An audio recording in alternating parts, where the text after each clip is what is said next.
Ne panique pas et regarde ce que font les baleines. Hello à tous, c'est Kevin et on se retrouve aujourd'hui pour une nouvelle vidéo d'analyse crypto. En ce mercredi 8 janvier, on va regarder ensemble ce qui s'est passé sur le marché des cryptos avec une map extrêmement dans le rouge, dans toutes les classes d'actifs, dans toutes les catégories et les classements. Tout est dans le rouge, le BTC s'est fait détruire hier, mais comme on l'avait dit dans la vidéo que j'avais sortie. Donc voilà, on va regarder tout ça dans cette vidéo. Juste avant ça, si c'est pas déjà fait, n'hésite pas à t'abonner. Je sors 1 à 2 vidéos par jour. Généralement, la semaine, j'en sors plutôt 2. Une sur le marché, c'est ce qu'on fait maintenant. Et une deuxième plutôt dans l'après-midi. Fin d'après-midi, où je te sors une vidéo sur une crypto spécifique. C'est mes épisodes que j'appelle des épisodes en bref, sur lesquels, en fait, je te prends une crypto. J'explique fondamentalement les grandes lignes de la crypto, c'est-à-dire à quoi elle sert, ce qu'elle peut permettre de faire dans les prochaines semaines, prochains mois et prochaines années.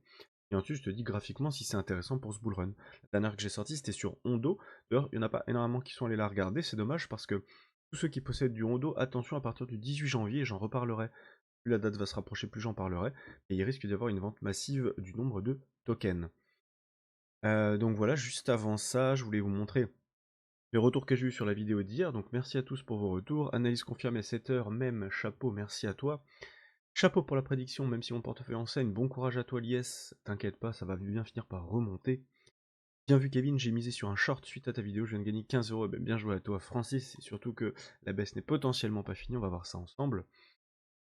Bon, Prashta qui nous dit qu'est-ce que tu en sais, toi, que c'est la dernière baisse? Effectivement, je ne peux pas savoir que c'est la dernière baisse. Je fais simplement des prédictions. C'est mon job au quotidien et je vous partage ça directement sur la chaîne. Et enfin, Little Couscous qui nous dit t'as lu dans l'avenir? T'es une bombe, bravo, bah merci à toi. Prochaine vidéo dans les numéros du tirage de vendredi, bah écoute, je vais essayer de bosser sur ça. Je ne vous promets rien, mais pourquoi pas? Pour le fun, proposer des numéros. Si jamais certains jouent et gagnent, ce serait plutôt marrant. Donc voilà, c'était juste pour refaire un petit coucou à tous, faire une petite dédicace à tous. Merci de m'envoyer des commentaires, de me dire un petit peu ce que vous pensez des vidéos, ça me fait vraiment plaisir. Et puis de toute façon, on est là pour échanger, donc c'est super cool. Alors, on est parti directement sur notre vidéo. Donc, comme je vous disais, la map est beaucoup dans le rouge. Euh, donc, bah, tous les actifs se sont fait quand même bien secouer, hein, avec des -5, -10 et surtout entre -10 et -15%, de manière très,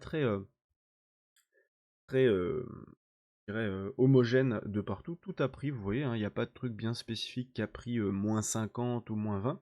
Tout a pris entre -10 et -15 globalement. On n'a rien de plus on n'a rien de bien supérieur à -15. On a un -16 sur Hype, c'est tout. Et on n'a rien non plus de bien mieux que -10. On a voilà -8, -8, -4 ici, -8.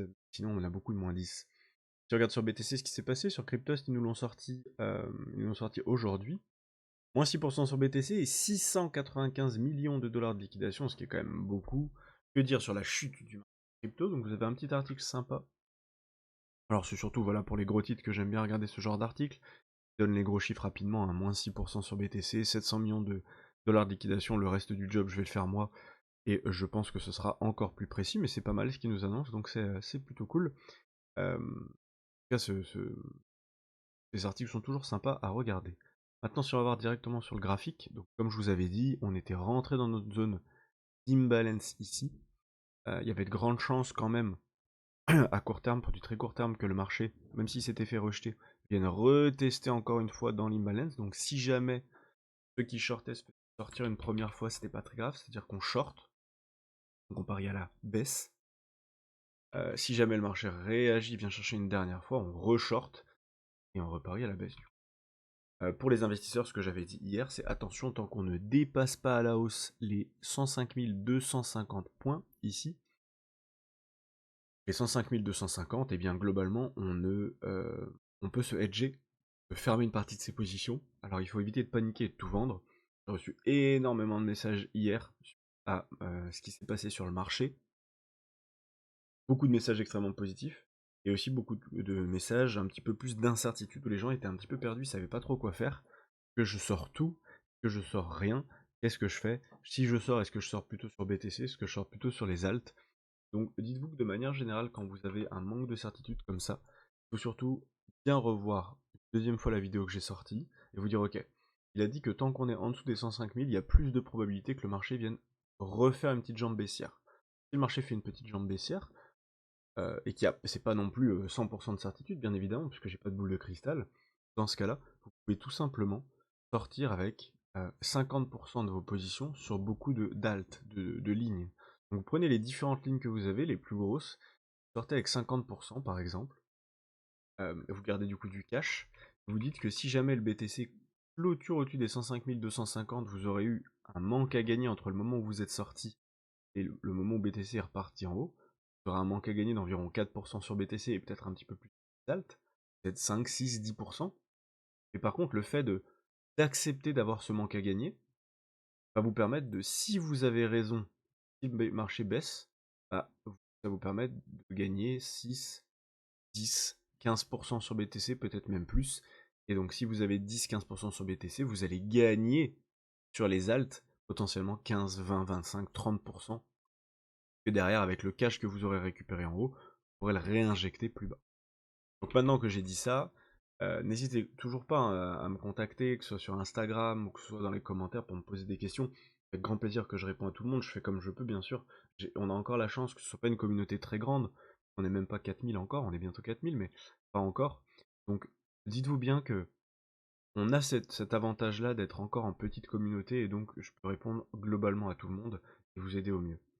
D'ailleurs, pour ceux que ça intéresse le plus, et ceux vraiment qui en ont marre de faire n'importe quoi et de rater des opportunités, qui ont des capitaux importants, qui ne veulent pas rater ce bull run, bah, n'hésitez pas, j'en avais déjà parlé, mais si vous voulez prendre le contrôle de vos investissements avec Bull Run Mastery, c'est mon accompagnement personnel, individuel. Dans Bull Run Mastery, je te fais gagner des heures précieuses puisque je te fais toute une partie de consulting où je vais prendre ton portefeuille et je vais l'analyser à ta place. Ensuite, on va optimiser ton portefeuille. Je vais te dire, ok, dans toutes les cryptos que tu as, tu peux garder toutes celles-ci et tu peux virer toutes les autres. Si on vire certaines cryptos, je vais te proposer des cryptos alternatives qui sont extrêmement pertinentes en ce moment à acheter. Une fois que c'est fait, on va maximiser tes profits. Comment? Eh bien, je vais te fournir toutes les zones de vente optimales, donc entre 2 et 4 zones de vente par crypto. Sache où mettre tes zones de vente dès maintenant. Comme ça, dès maintenant, tu auras structuré ta fin de bull run et tu sauras quand sortir du marché et sécuriser tes profits. En bonus, bien évidemment, pendant le suivi, je vais t'apprendre cette méthodologie. Je vais te partager ma stratégie complète que j'utilise au quotidien pour m'assurer à la fois de voir des retracements comme ce qu'on a vu hier et également te permettre de savoir comment faire pour positionner tes zones de vente à l'avenir et pour les prochains bull runs, tu puisses être plus autonome et faire moins d'erreurs. Donc voilà, si ça vous intéresse, le lien est dans la description, vous pouvez prendre rendez-vous avec moi. Alors cette semaine, je pense plus avoir de place, mais vous pouvez prendre rendez-vous pour la semaine prochaine. Pour l'instant, il y a encore un peu de place pour prendre rendez-vous avec moi. Et puis après, on en parlera ensemble, on discutera tout simplement et je verrai si c'est intéressant de vous accompagner. Alors, si on revient sur le graphique, qu'est-ce qui se passe sur BTC? Alors on a eu un gros déséquilibre de marché hier, une énorme baisse, et ça continue aujourd'hui. Pas déconnant, parce que généralement, suite à la bougie fait, qui se fait rejeter, derrière on a de la continuité. Et après on peut avoir un rebond. C'est-à-dire que généralement on se fait rejeter, confirmation, après on a un petit rebond pour combler le déséquilibre, et après si le marché doit continuer de baisser, il continue de baisser. Globalement ça ressemble à ça. Et donc il faut vraiment pas s'inquiéter de toute manière si vous voyez du vert et que vous avez du cash à rentrer. Ce qu'il faut vous dire c'est que actuellement les zones de rachat, alors la zone de rachat la plus intéressante c'est déjà notre AB égale CD dont j'ai parlé hier. Elle nous ramène aux alentours des 85 939, aux alentours des 86 000. Si on vient aux alentours des 86 000, je vous le dis, je peux mettre ma main à couper qu'on ira en dessous des 85. Donc déjà, si on va en dessous des 88 000 $, il y a 90% de chance, même plus, 95% de chance, qu'on aille en dessous des 85 000. Donc la zone d'achat parfaite se situe dans cette zone, entre 85 et 83 350. C'est-à-dire le milieu de notre imbalance haussière et le haut de notre imbalance haussière, qui représente toute la liquidité de notre canal haussier. Donc la base. Et dans la théorie, on sait que dans un canal haussier, on casse le canal haussier à la baisse. L'objectif ensuite, c'est de venir à la base de notre canal, donc aux alentours des 85 000. Maintenant, ça c'est l'objectif principal.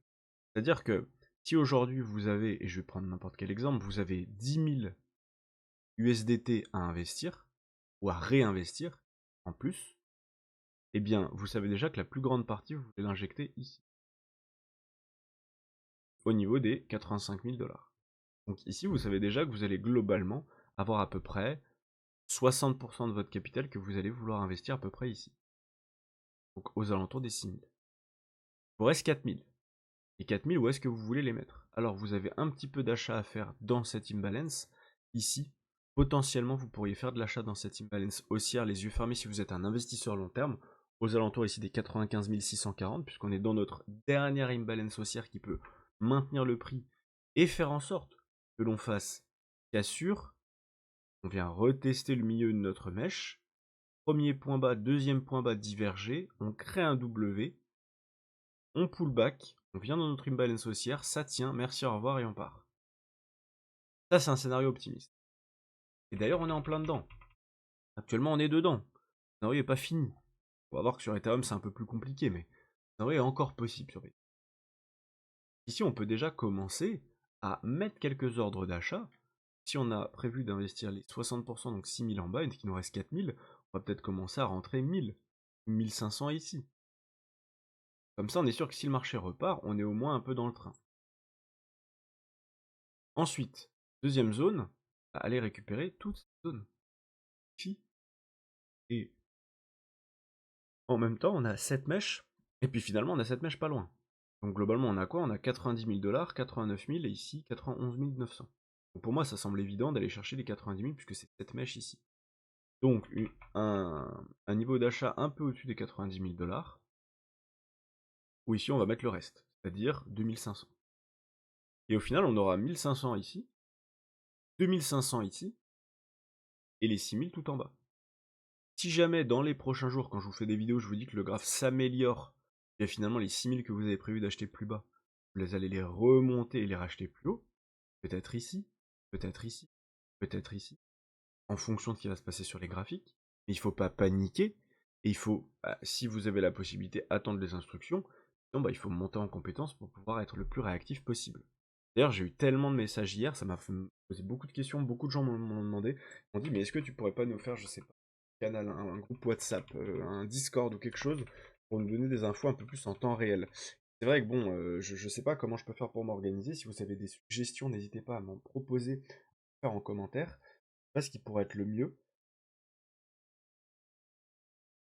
Que je puisse vous créer un groupe privé, quelque chose quelque part, je sais pas trop comment faire, mais pour vous apporter le plus de valeur possible et vous aider au quotidien.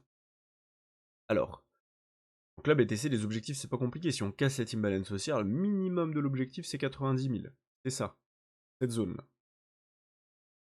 C'est la zone des 90 000. Et un BTC en dessous de 90 000, il faut bien comprendre que dans les médias, ça va faire parler. BTC a cassé les 100 000, depuis il y arrive plus du tout, il a même cassé les 90 000, c'est catastrophique. Trump qui arrive au pouvoir, ça n'a rien changé, blablabla. Les gens vont paniquer, ils vont tous vendre, petit excès baissier, hop, et derrière on repart, merci, au revoir. Et globalement, c'est ce qui risque de se passer en fait. Maintenant qu'on a dit ça, si on regarde les infos ici rapidement, bon, on avait dit déjà que ça faisait un moment qu'on avait eu très très peu de liquidation ici. Et bon, il y avait les fêtes, normal. Du coup, ça y est, on a retrouvé des pics de liquidation, donc plutôt des acheteurs qui se sont fait à nouveau liquider. On peut encore venir chasser plus bas, et on voit un 91 400 ici, correspondra à la mèche des 90 000. Et on peut continuer de chasser. Alors à court terme, on peut très bien avoir un petit rebond. On voit en termes de 1 heure ici. D'ailleurs, on le verra là. Si je passe en 1 heure, on peut voir qu'effectivement, on peut avoir des rebonds. Si on a formé une belle imbalance baissière juste là, et donc on va finir par avoir des rebonds. Il y a de grandes chances. Il y a très peu de probabilité que le marché fasse un tout droit. Mais c'est pas parce qu'on a un rebond ici que ça y est, c'est reparti.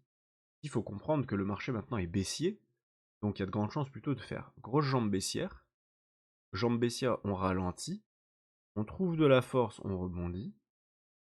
Et hop, à nouveau, on se fait rejeter et on va plus bas. Il y a de grandes chances qu'à nouveau, on forme cette genre de AB égale CD, qui nous ramène quelque chose comme ça. Et bizarrement, quand je fais mon AB égale CD, je reprends le milieu de mon imbalance, ça nous ramène vers les 91 400. Et les 91 400, je vous rappelle que c'est le point bas actuel, local, sous lequel on a beaucoup de stops. Et donc qui nous ramènera en dessous des 90 000. Et c'est la raison pour laquelle, encore une fois, on a plus de certitude sur le fait qu'il faut mieux commencer à acheter massivement ici et pas attendre à tout prix les 85 000, parce que peut-être les 85 000 n'arriveront pas, Et donc il faut y aller euh, de manière séquencée, en tout cas par morceaux, fragmentés. Et voilà en gros ce qui va nous attendre dans les prochaines heures à surveiller. En termes des ETF, par contre, ça ne change rien. Que font les baleines? Eh ben on voit, le 6 janvier, les baleines, est-ce qu'elles avaient prévu de vendre? Pas du tout. On a eu un net flow positif de 940 millions. Donc est-ce que on est sur de la vente massive? Pas du tout. On a eu un petit peu de vente ici, 640 millions, le 20 décembre, un tout petit peu de vente derrière, c'était très léger. Pendant les fêtes, ok, fin d'année. Là, à nouveau, on démarre l'année, 940 millions. C'est beaucoup. Dites-vous que début novembre, on était ici à 1,3 milliard, 900 millions, 800 millions, 800 millions, 960 millions. Et ici, on est à nouveau, ça y est, ça repart. Donc ça va revenir. Pas parce que là, on est en train de baisser que ça va pas revenir. Si on regarde sur Ethereum, par contre, ça se complique. Ici, je vous l'ai marqué. On a une grosse imbalance haussière. Enfin, on a notre dernière imbalance haussière ici, comme BTC, notre dernière imbalance haussière en daily qui est là. Sur Ethereum, on a notre dernière imbalance haussière. Et ça tient, mais là, c'est en train de lâcher aujourd'hui. Bon, c'est pas clôturé encore. Tant qu'on clôture au-dessus du bas de notre imbalance, au-dessus des 3370, c'est bon.